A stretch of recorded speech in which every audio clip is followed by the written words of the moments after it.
Thanks for staying with us, everybody, this morning. Let's now take you through the front pages of Nigerian newspapers to see what the headlines will be this Thursday morning and return quickly for some analysis as we make our way straight to the Nation newspaper, which will be showing us something different right here this morning as we begin on economic matters. Let me bring that up for you. EFCC quizzes Kyari over spending refineries or on refineries and others.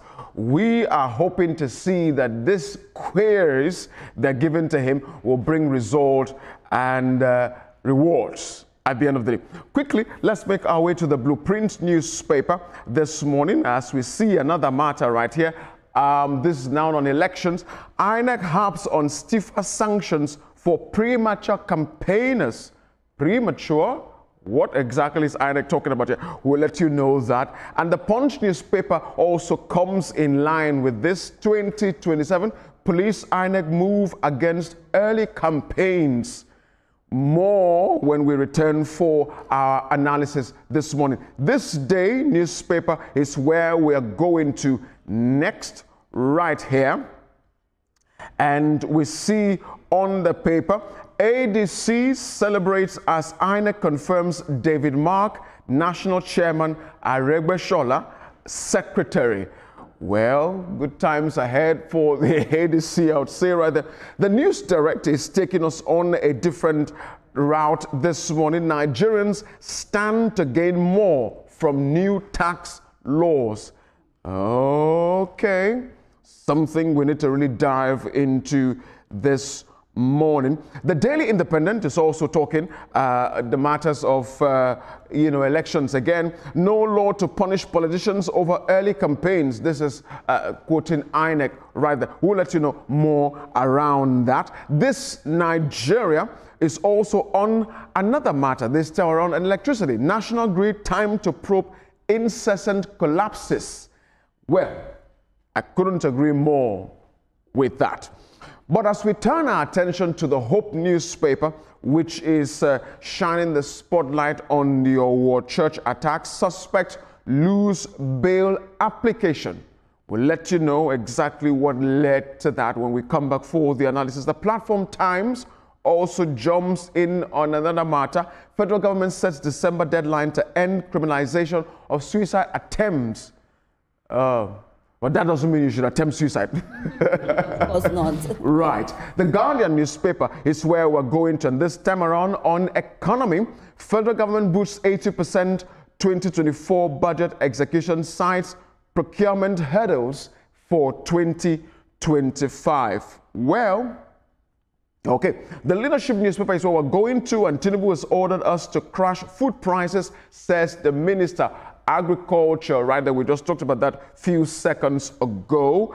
And the Daily Times this morning, people, NSC moves building new houses for 469 federal lawmakers. We will let you know more about that and that very beautiful picture story right there. We'll talk. And finally, of course, the Sporting Life, where we'll always draw the curtain.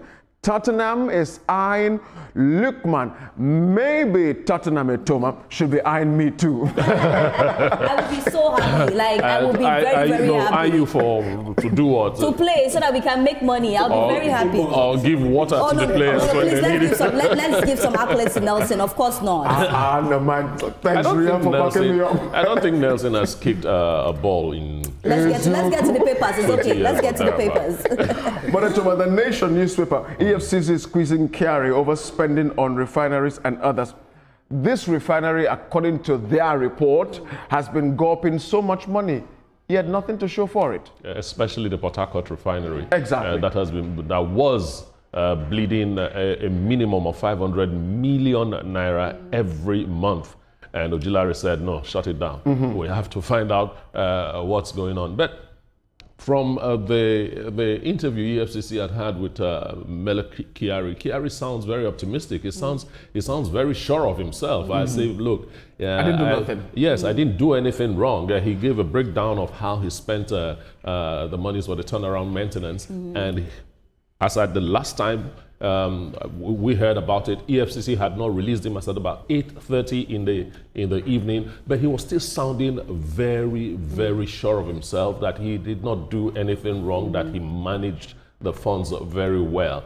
And if the man is sounding so confident, how come we are having issues with the refineries, even though monies for the turnaround maintenance had been shared to them? That's a big question. Yeah.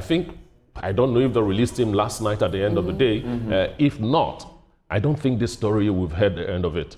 Exactly. This is definitely not the end of it. And I always say something, words, you can say anything, but it's the actions at the end of the day to see what is happening. Yes. You know, it's so sad that a place like NNPC that, you know, is like, because in Nigeria, oil is it for us. The corruption in that place is unspeakable. Like, there's no boss that doesn't come out and then there's something that has happened. I just feel like we need to do better. Now, all the refineries that we said we were working on, at the end of the day, are they working? So that's a big problem as well, because 500 million naira every month, and at the end of the day, those refineries are not working. Yeah. I think they need to ask some more questions. Yeah. So quizzing him or any other person is not my problem. Yeah. The main thing is, will the refinery eventually work? If at all. That's it.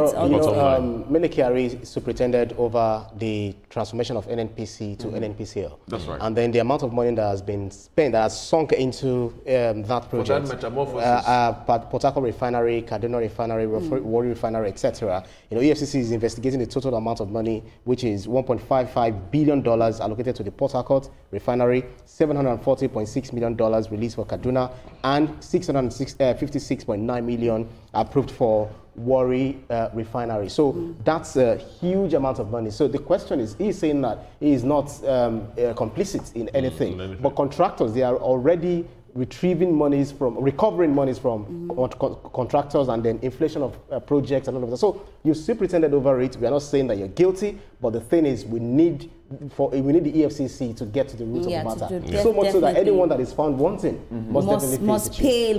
Anybody that is found wanting. This one, we're not looking at anybody's face or at this point. Ria is angry. We need to add some more speed because I have a lot to handle this one. Etoma, the blueprint is talking INEC, and INEC is, you know, should I say, preferring stiffer sanctions for premature campaigners. They say, Jega here is saying, tasking EFCC, ICPC on third-party funding sources as well, alongside premature campaigning. What exactly is going on here? No, the way parties are funded in Nigeria is not clear. You know, in other climes, you know how parties raise monies for campaigns and so on, you know, and I think that's what Jega is speaking to. He would want a situation where party funding is clear. Everybody sees how the thing is going. So that way, underhand deals because of campaigns will be discouraged, so to say.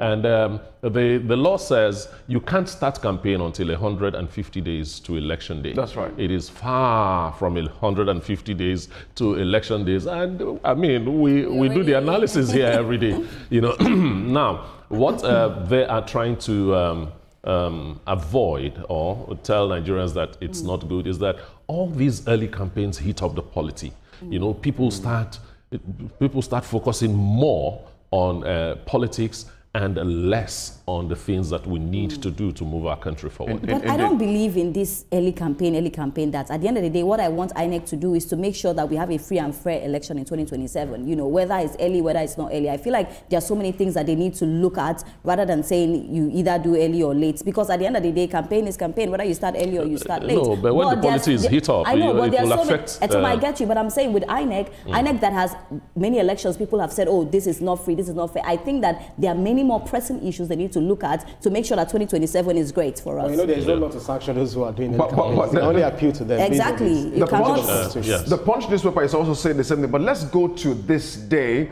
Ria, this matter of INEC and the ADC, who have recognized Mark as the national chairman and Aregbe Shola as his secretary. I think, you know, ADC can now put their house in order and say, let's go. Okay, let's see what happens in 2027. At the end of the day, it's not what happens now, it's if they'll be able to stand the test of time. But David Mark, I think it's not a bad one for, you know, the ADC. At least now we see that their grounds are looking good. I just want to see who will now come out as their presidential candidate. I think that's what I'm looking forward to. I'm looking forward to that as well. But Ibrahim, the News Direct, Nigerian stands to gain more from new tax laws. remember the new tax bills that was proposed by the presidency. Please, could you, Ibrahim, I'm assuming you're an economist now. You have to wait for the interview segment where we're having economists talking about to break down for how exactly do we start to get from this? So I wouldn't want to preempt whatever it is that they would say, but we know that there are 4 different areas where the federal government is, looking at when it comes to the tax regime. It has been done, but it will only take effect January the 1st. Now we talked about the 5% fuel tax, which was introduced in 2007, where the TVC say no, the federal government should not do this because of the biting inflation, biting economic circumstances. But they're saying no, we are going to do it, but not now. It will be done in 2026. So that is when we take tax, we are able to revitalize the infrastructure. We are able to add money to the education sector, add money to health, say budget money for the health sector. So we have a lot. So people who make demands from the government, you do your own right. So it's like I am paying my own dues. So government, what exactly are you giving me in return? So you do not have that moral justification to accuse or to blame any government for not really delivering on the mandate, right? If you are not playing your own, playing your own part. I agree with you, Ibrahim. But sorry, can I come in, please? I want to bring another paper so you can come in with that. It's the same thing as well. Okay, go ahead. That's on the Daily Independent, gentlemen. Farmers are warning against that 5% fuel tax, and they're saying it may worsen food inflation. Oh, definitely, it will worsen food inflation. Do remember that the 5% fuel tax will be charged. Marketers will be charged that. That means the 5% will just go straight to the pump price, and it is you and I that will have issues that will end up paying the 5%. And it will also translate to the cost of transporting food items. That's why the farmers are concerned. Because definitely if pump price goes up because of a 5%, transport fares definitely will go up as well. But talking about the tax reforms, an economist wrote that it will simplify compliance and strengthen taxpayer protection and introduce targeted incentives and could reshape the economic landscape for households. The relief is immediate and tangible. So we'll just have to wait and see. Well, indeed, we have to. But Ria, let me take you to this Nigeria where electricity is a matter of consideration here. Time to probe incessant collapses. Man, we've had enough collapse to last us a lifetime. I said the other day the national grid is dancing Makosa for us, but it is.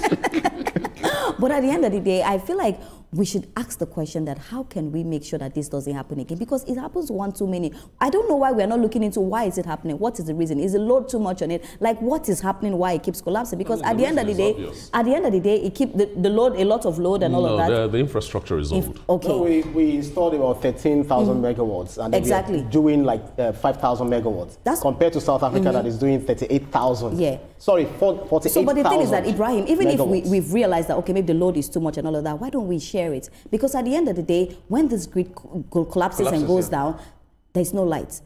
Small businesses are suffering. Yeah. I tell you, there's a woman that sells she sells this frozen, and I tell they went spoiled because she couldn't keep running the generator. Exactly. So when the grid collapses, I don't find it funny. I'm worried. I'm like, at what point do we get to the point that we say that okay, this will not happen again? Well. But Ibrahim, let me drive you to the Hope newspaper, this Owo church attack. I thought you wanted to give me some hope. Well, you would have hope from this one, I suppose. Suspects are losing bail, and this is the writer. Judge is citing security risk, procedural flaws in rejecting bail plea. This is as Ondo governor vows justice and unity against terrorism. What is the matter at hand here? I think this issue happened, way back, several years back, and justice delayed. They say is justice denied. But it's good that these people are being, they are taking through the cause of justice. And one thing we want to see is that they should be dealt with, because a whole lot of people, most of us, even journalists, we've forgotten the gravity of the attack that happened in the world. But people are still suffering. They are still mourning their losses because scores of people were killed in the church. Remember, those guys came from one angle, launched an onslaught on the church, attacking everyone, the pastors, running Elster-Skelter. I have one of our staff members here, has people that she grew up with, that were attacked, in this. And so people like that are finding it very difficult to, to heal. So we need to hasten justice. Ibrahim, I'm looking at this situation. Why is bail part of the whole thing? Because the way you handle a terrorist case,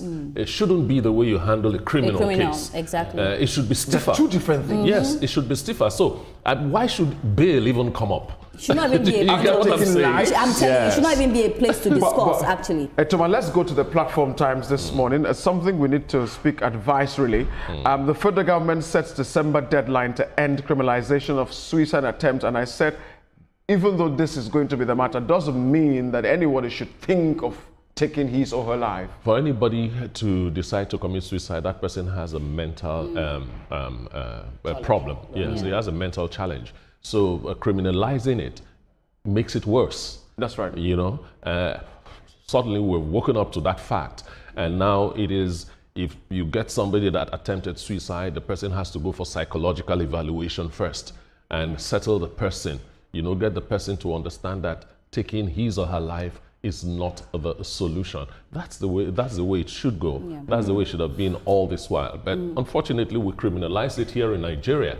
That's why people want to commit suicide. They go far away, where they will succeed in killing themselves before people come see the cops. And honestly, for you to even sit down, and no matter what you're going through in life, for you to sit down and think like that, something must be wrong mentally as well. So I feel like even if you know somebody that's already thinking like that, you first need to take the person to a hospital, let them check the person properly as well. Because honestly, you don't even know where you are going, but you want to kill yourself. It tells that something is actually like not sitting well in your head. So first of all, it's not something that we should take lightly as well. We've spoken on economy this morning. That's on the Guardian newspaper, and we've also had a bite at which was our banter on the leadership newspaper, the ordering of the president to crash food prices on leadership. Let me now take you all to the Daily Times this morning at Tomaria and Ibrahim. Ibrahim, there's this very lovely picture story on the Daily Times. It's actually on all of them, but I wanted to pick it up from this one, where our president is on a blazer, with the president of France, Macron. It looks nice to me, Brian. What do you think? Yeah, it's very nice. Even though France is, undergoing, lot of protests, currently, where we have people protesting governments, courts, or is it tax cut or something. It's good that the president is meeting Emmanuel Macron. And one thing I want to see, because France is one of the countries that actually played wrecked Africa, as we know, because of what is happening in the Sahelian states where they've been to. But it's good. I want Nigeria, whatever it is, whatever relationship we're having with the foreign countries, the European countries, we should be negotiating from a position of strength. Not them telling us what to do, but we tell them this is how we will do what we believe is good for us. But it's good that the president has been, moving around. He's been actually moving around, honestly. And that's the only way you can grow your economy, by going around, meeting different presidents and all that. I want to see more relations between Nigeria and France as well. That's right. And Ria, let me just play something small right here.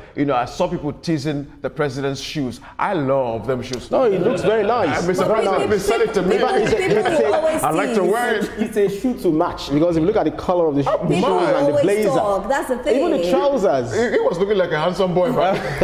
He's actually a handsome boy. And like the French would say, is it easy to say a city boy? You know what city boy means. But let me take you finally to the Sporting Life this morning.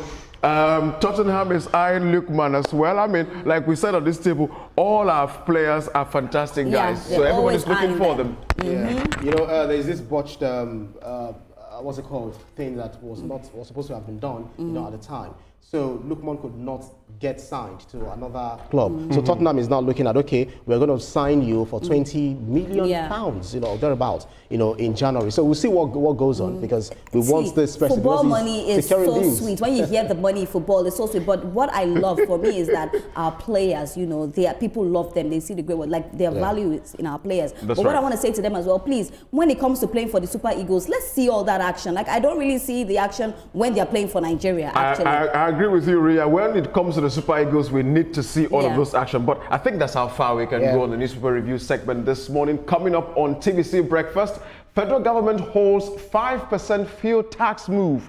What will be the impact of this on Nigerians and their daily activities? Stay with us as we bring you this conversation